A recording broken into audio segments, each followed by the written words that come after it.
প্রিয় উপস্থিতিবৃন্দ, জাতীয় বিপ্লব ও সংহতি দিবসের আন্তরিক শুভেচ্ছা জানাই। প্রিয় উপস্থিতিবৃন্দ, এতক্ষণ পর্যন্ত তথ্যবহুল এবং যুক্তি নির্ভর আলোচনায় বাংলাদেশের স্বাধীনতা, সার্বভৌমত্ব রক্ষা, বাংলাদেশের উন্নয়ন ও সমৃদ্ধি এবং জনগণের স্বাধীনতা নিশ্চিত করার ক্ষেত্রে জাতীয় বিপ্লব ও সংহতি দিবসের গুরুত্ব এবং তাৎপর্য খুব সুন্দরভাবে উঠে এসেছে, যা আপনাদের এই বস্তুনিষ্ঠ আলোচনা তরুণ প্রজন্মের সামনে ইতিহাসের সত্য তুলে ধরার পাশাপাশি দেশের স্বাধীনতা, সার্বভৌমত্ব বিরোধী যে কোনো ষড়যন্ত্র এবং অপতৎপরতা সম্পর্কে তরুণ প্রজন্ম সহ সারা দেশের মানুষকে সদা সতর্ক থাকতে ভূমিকা রাখবে বলে আমি দৃঢ়ভাবে বিশ্বাস করি। আজকের এই গুরুত্বপূর্ণ আলোচনা সভায় আমার বক্তব্যের শুরুতেই আমি বাংলাদেশের স্বাধীনতার ঘোষক শহীদ রাষ্ট্রপতি জিয়া রহমানকে শ্রদ্ধা ভরে স্মরণ করছি স্বাধীনতা যুদ্ধে শহীদ মুক্তিযোদ্ধাদের, স্মরণ করছি বাংলাদেশের ইতিহাসের গণতন্ত্র পুনরুদ্ধারে বিভিন্ন সময় বিভিন্ন প্রেক্ষাপটে শহীদদেরকে। ৭১ সালের ২৬শে মার্চের প্রথম প্রহরের মতোই ১৯৭৫ সালের ৭ই নভেম্বরের প্রথম প্রহরেও শহীদ জিয়া আরো একবার ত্রাতার ভূমিকায় অবতীর্ণ হয়েছিলেন। দেশ এবং জনগণের স্বাধীনতা রক্ষায় স্বাধীনতা প্রিয় জনগণের হাল ধরেছিলেন। প্রিয় উপস্থিতিবৃন্দ, আমি মনে করি ৭ই নভেম্বর বাংলাদেশের শত্রু মিত্র চেনার দিন। ৭ই নভেম্বর এর স্পিরিট বাংলাদেশের স্বাধীনতা, সার্বভৌমত্বের রক্ষা কবচ। স্বাধীনতা উত্তর বাংলাদেশে কার্যত ১৯৭৫ সালের ৭ই নভেম্বর থেকেই মুক্তিযুদ্ধের মূল মন্ত্র সাম্য, মানবিক মর্যাদা, সামাজিক সুবিচার প্রতিষ্ঠার পথ সুগম হয়েছিল। ১৯৭৫ সালের ৭ই নভেম্বর থেকেই মূলত বাংলাদেশের পক্ষের শক্তি তথা বাংলাদেশের আবহমান কালের ধর্মীয়, সামাজিক, সাংস্কৃতিক মূল্যবোধে বিশ্বাসী জাতীয়তাবাদী শক্তির রাজনৈতিক ভিত্তি রচিত হয়েছিল, নির্দেশিত হয়েছিল জাতীয় ঐক্যের পথ। দুর্ভাগ্যজনকভাবে ৭ই নভেম্বরের বিপ্লব ও সংহতি দিবসের অন্তর্নিহিত শিক্ষা এবং তাৎপর্য উপলব্ধি করতে ব্যর্থ হওয়ার কারণেই তাবেদার সরকারের গত ১৭ বছরে সাহস ও বীরত্বের প্রতীক সেনাবাহিনী স্বাধীনতা, স্বকীয়তা, সম্মান ও গৌরব হারিয়ে ফেলেছিল। এমনকি সারা দেশ দেখেছে বিডিআর পিলখানায় সুপরিকল্পিত সেনা হত্যাযজ্ঞের বিচার পর্যন্ত দাবি করার সাহস তাদের ছিল না। স্বাধীনতা প্রিয় জনগণ প্রায় পরাধীনতার শৃঙ্খলে আবদ্ধ হয়ে পড়েছিল। অকার্যকর করে দেওয়া হয়েছিল দেশের সকল সাংবিধানিক প্রতিষ্ঠান। দেশকে আমদানি নির্ভর, পরনির্ভর, ঋণ নির্ভর একটি ভঙ্গুর রাষ্ট্রে পরিণত করে মাফিয়া সরকারের প্রধান দেশ ছেড়ে পালিয়েছে। তবে পলাতক স্বৈরাচারের ১৫ বছরের দুঃশাসনের কুফল এখনো জনগণকে বয়ে বেড়াতে হচ্ছে। এমন বিভীষিকাময় পরিস্থিতিতে ছাত্র জনতার রক্তক্ষয়ী গণ অভ্যুত্থানে হাজারো শহীদের রক্ত স্নাত বাংলাদেশে ২০২৪ সালের ৫ই আগস্ট পলাতক স্বৈরাচারের পরাজয়ের মধ্যে দিয়ে আরো একবার প্রমাণিত হয়েছে দেশ এবং জনগণের স্বাধীনতা রক্ষা করতে হলে বাংলাদেশের আবহমান কালের ধর্মীয়, সামাজিক, সাংস্কৃতিক মূল্যবোধে বিশ্বাসী জাতীয়তাবাদী শক্তির বৃহত্তর ঐক্যের কোনই বিকল্প নেই। সম্মানিত উপস্থিত প্রিয় ভাই বোনেরা, একটি প্রবাদ রয়েছে, সবসময় অতীত নিয়ে পড়ে থাকলে তোমার এক চোখ অন্ধ। অতীতকে ভুলে গেলে তোমার দু চোখই অন্ধ। সুতরাং শুধুমাত্র অতীত নিয়ে স্মৃতি রোমন্থনে আবদ্ধ না থেকে বরং অতীত থেকে বর্তমানে শিক্ষা নিয়ে বর্তমান এবং আগামী প্রজন্মের জন্য একটি নিরাপদ এবং সমৃদ্ধ ভবিষ্যৎ নির্মাণের জন্য কার্যকরী পদক্ষেপ গ্রহণ ও বাস্তবায়ন এই মুহূর্তে বাংলাদেশের জনগণের প্রত্যাশা। প্রিয় ভাই বোনেরা, দেশের বর্তমান পরিস্থিতিতে অন্তর্বর্তীকালীন সরকারকে ব্যর্থ করে দিতে পলাতক স্বৈরাচারের দোসরদের ষড়যন্ত্র কিন্তু থেমে নেই।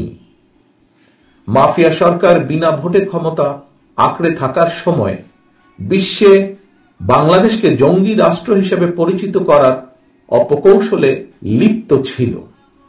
ক্ষমতা হারিয়ে 5ই আগস্টের পরাজিত অপশক্তি এখন কিন্তু আবার বিশ্বে বাংলাদেশকে সাম্প্রদায়িক রাষ্ট্র হিসাবে পরিচিত করানোর অপচেষ্টায় লিপ্ত হয়েছে। সুতরাং 5ই আগস্টের পরাজিত অপশক্তির ষড়যন্ত্র রুখে দিতে অন্তর্বর্তীকালীন সরকারের পাশাপাশি অবশ্যই বাংলাদেশের পক্ষের সকল শক্তিকে সজাগ এবং সতর্ক থাকতে হবে।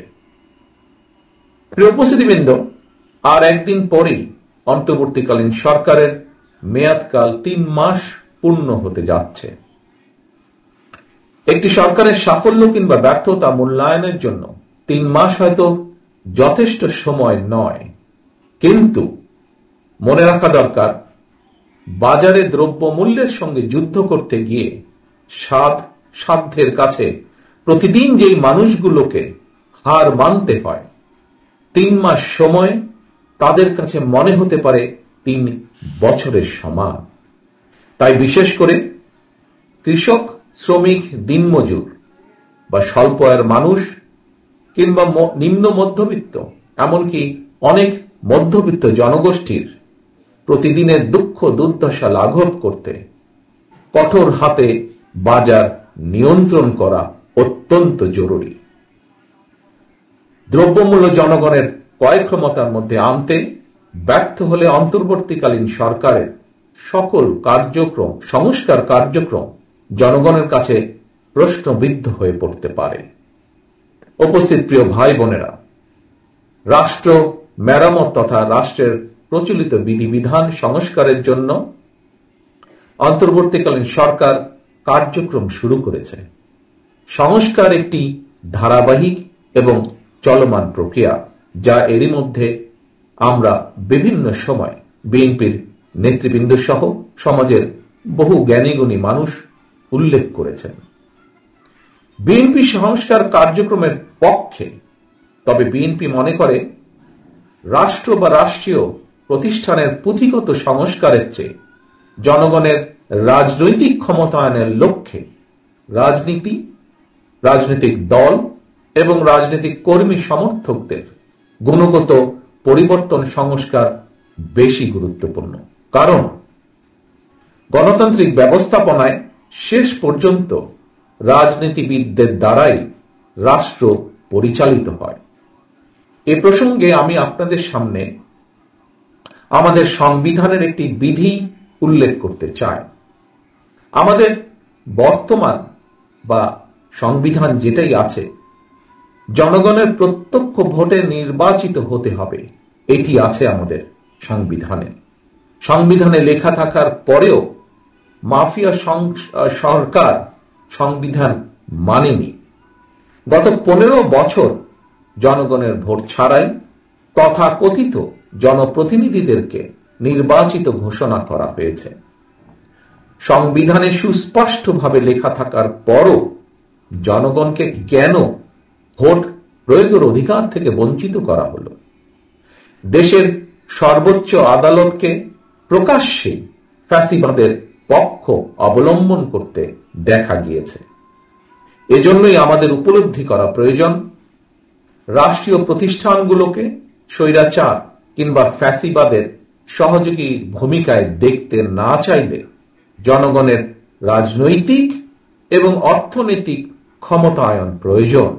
অন্যথায় স্বাধীনতা, গণতন্ত্র, উন্নয়ন কিংবা বিধি বিধানের সংস্কার টেকসই হবে না, প্রতিষ্ঠানগুলোকে কার্যকর রাখা যাবে না।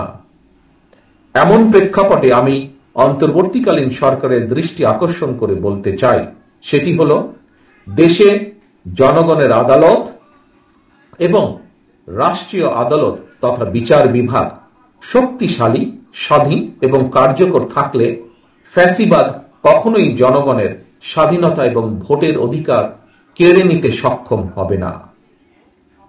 প্রিয় উপস্থিতিবৃন্দ, জনগণের আদালতের অর্থ কিন্তু বিচারিক আদালত কিংবা মব জাস্টিস নয়। জনগণের আদালতের অর্থ কোন ব্যক্তি বা দলকে রাজনৈতিকভাবে ক্ষমতাবান কিংবা ক্ষমতাহীন করার চূড়ান্ত ক্ষমতা জনগণের হাতে ন্যস্ত থাকা, অর্থাৎ রাষ্ট্রের রাজনৈতিক বন্দোবস্ত এমন হওয়া প্রয়োজন যেখানে ইউনিয়ন পরিষদ থেকে শুরু করে জাতীয় সংসদ যে পর্যায়ে প্রতিনিধি হোক না কেন, নাগরিকদের প্রত্যক্ষ ভোট ছাড়া কোনোভাবেই একজন ব্যক্তি বা একজন রাজনৈতিক কর্মী, জনপ্রতিনিধি নির্বাচিত হতে সক্ষম হবেন না। এমন রাজনৈতিক ব্যবস্থা নিশ্চিত করা গেলে নিশি রাতের আয়োজন কিংবা ডামি প্রার্থী হিসাবে জনপ্রতিনিধি হবার পথ স্বাভাবিকভাবেই রুদ্ধ হয়ে যাবে। কোন ব্যক্তি বা কেউ কোন রাজনৈতিক কর্মী জনপ্রতিনিধি হতে চাইলে জনগণের বিশ্বাস এবং ভালোবাসা অর্জন করে ভোটের জন্য জনগণের কাছেই যেতে হবে। প্রার্থীকে জনগণের আদালতের দ্বারস্থ হতে হবে। বিজয়ের জন্য জনগণের আদালতের রায় পেতে হবে বা নিতে হবে। একজন রাজনৈতিক কর্মী হিসাবে আমি বিশ্বাস করি, রাষ্ট্রে জনগণের আদালত এবং রাষ্ট্রীয় আদালত এই দুটিকে কার্যকর এবং শক্তিশালী করা গেলেই রাষ্ট্র ও রাজনীতি একটি উল্লেখযোগ্য গুণগত সংস্কার নিশ্চিত করা যাবে। জনগণের ভোট প্রয়োগের অধিকার নিশ্চিত করা গেলে কোন রাজনৈতিক দল বা ব্যক্তিকে নিষিদ্ধ কিংবা প্রসিদ্ধ করার মতন অপ্রিয় কাজের দায়ভারও রাষ্ট্রকে বহন করতে হবে না। জনগণ নিজেরাই বরং নিজেদের ভোটের অধিকার প্রয়োগের মাধ্যমে খুনি, লুটেরা, টাকা পাচারকারী, দুর্নীতিবাজ কিংবা রাজনৈতিক পরিচয়ের আড়ালে থাকা মাফিয়া চক্রকে প্রত্যাখ্যান করবে। যে কোনো ফৌজদারি অপরাধের বিচার অবশ্যই হতে হবে রাষ্ট্রীয় আদালতে, কিন্তু কোন ব্যক্তি বা দলের রাজনৈতিক ভাগ্য নির্ধারণের ভার রাজনীতির মাঠে অর্থাৎ জনগণের দ্বারা জনগণের আদালতে হবার সংস্কৃতি চালু করা গেলে এটি নিঃসন্দেহে একটি গুরুত্বপূর্ণ রাজনৈতিক সংস্কার হিসাবে বিবেচিত হবে বলে আমি একজন রাজনৈতিক কর্মী হিসাবে বিশ্বাস করি। প্রিয় উপস্থিতিবৃন্দ, প্রিয় ভাই ও বোনেরা, সম্মানিত নেতৃবর্গ, বিশিষ্ট ব্যক্তিবর্গ, নির্বাচন কমিশনের সংস্কার কার্যক্রমের পাশাপাশি অন্তর্বর্তীকালীন সরকার ইতিমধ্যে নির্বাচন কমিশন পুনর্গঠন কার্যক্রম শুরু করেছে। জনগণের রাজনৈতিক ক্ষমতায়ন তথা জনগণের লুণ্ঠিত ভোটের অধিকার প্রতিষ্ঠার দীর্ঘ আন্দোলন সংগ্রামের যাত্রাপথের এটি একটি শুরু মাত্র। সংস্কার কার্যক্রম এবং নির্বাচন কমিশন পুনর্গঠনের ধারাবাহিকতায় যথানিয়মে নির্বাচনী কার্যক্রম শুরু হবে।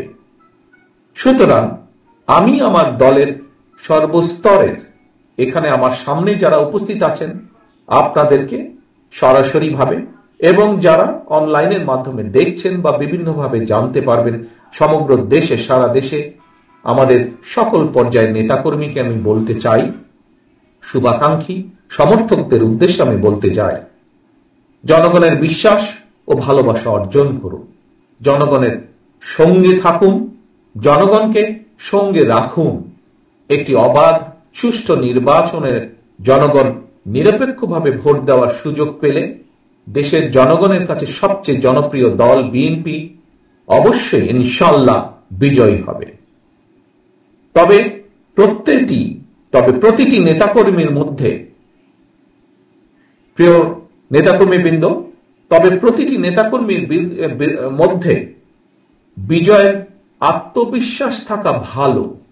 তবে অবশ্যই খেয়াল রাখবেন, অতি আত্মবিশ্বাসী হয়ে নিজেদেরকে জনগণের কাছ থেকে বিচ্ছিন্ন রাখবেন না, অথবা জনগণের কাছে পছন্দ নয় এমন কোনো কাজ সম্পন্ন বা করা থেকে নিজেদেরকে বিরত রাখবেন দয়া করে। কারণ একজন রাজনৈতিক কর্মী হিসাবে সকল পরিস্থিতিতে জনগণই আপনার সবচেয়ে বিশ্বস্ত বন্ধু।